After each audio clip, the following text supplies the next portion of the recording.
Margaret, Bríd Smith People Before Profit.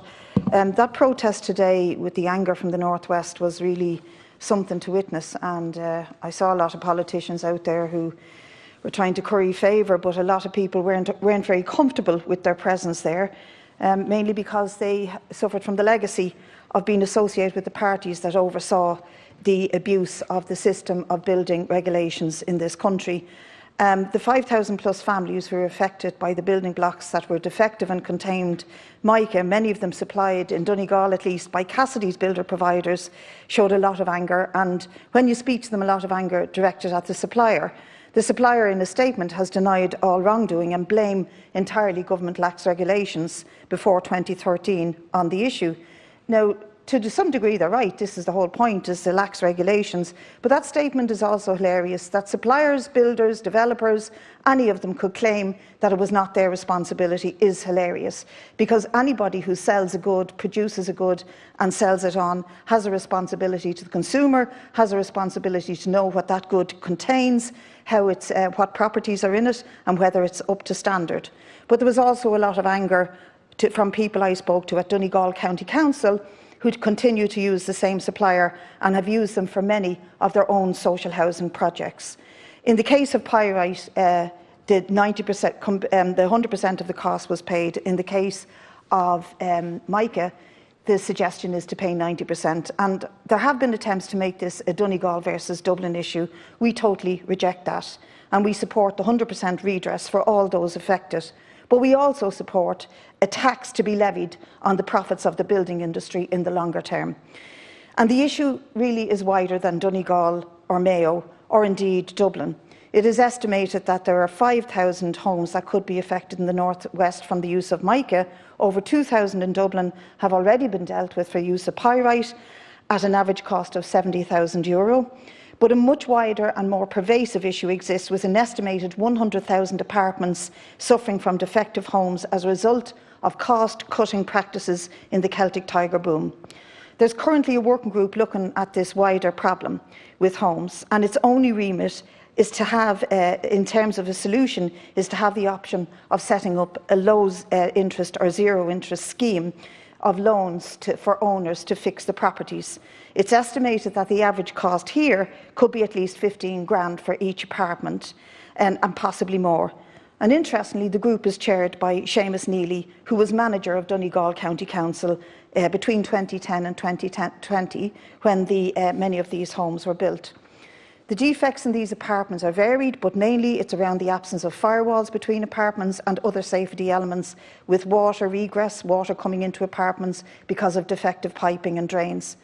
The root cause of all three groups, Pyrite, Mica and the apartment blocks, are the building regulations during the boom years, essentially a system of self-regulation, light touch regulation, self-certification with no oversight by the state and no real recourse for penalties against those who are affected or guilty of building defective apartments or using defective materials.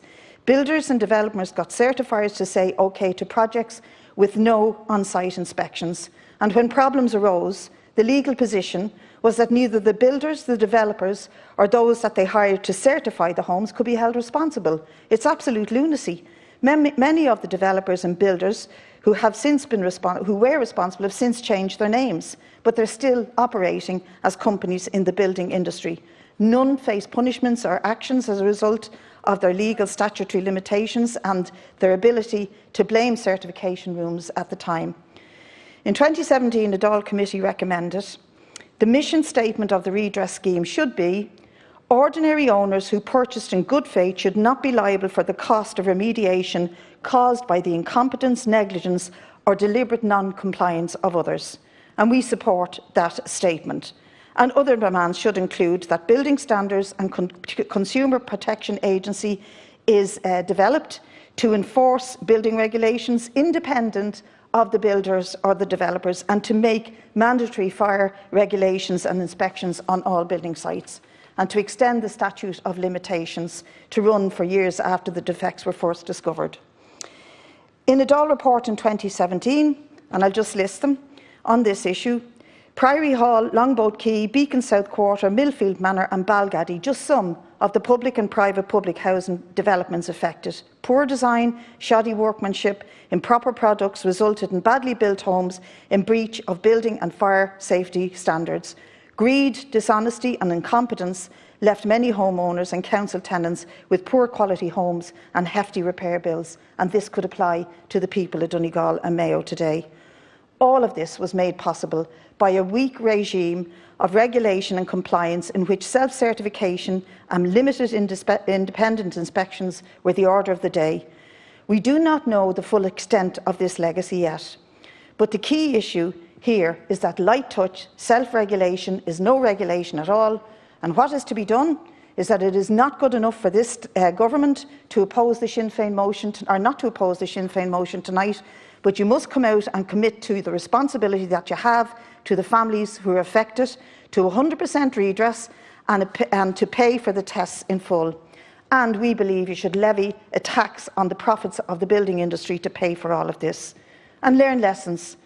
Doing the same thing over and over again, Minister, and expecting a different result is the definition of insanity. Today, you've lifted specifications on apartment sizes. You've gifted public land to private developers. You're creating strategic housing developments. You've lifted height restrictions. You're allowing them to build non-stop, build-to-let student accommodation, co-living, with no oversight on how those strategic developments impact on communities, on environment and wildlife. And poor planning is turning a blind eye to the actions of the developers who frequently break rules, and I have heard on occasions intimidate residents who oppose them.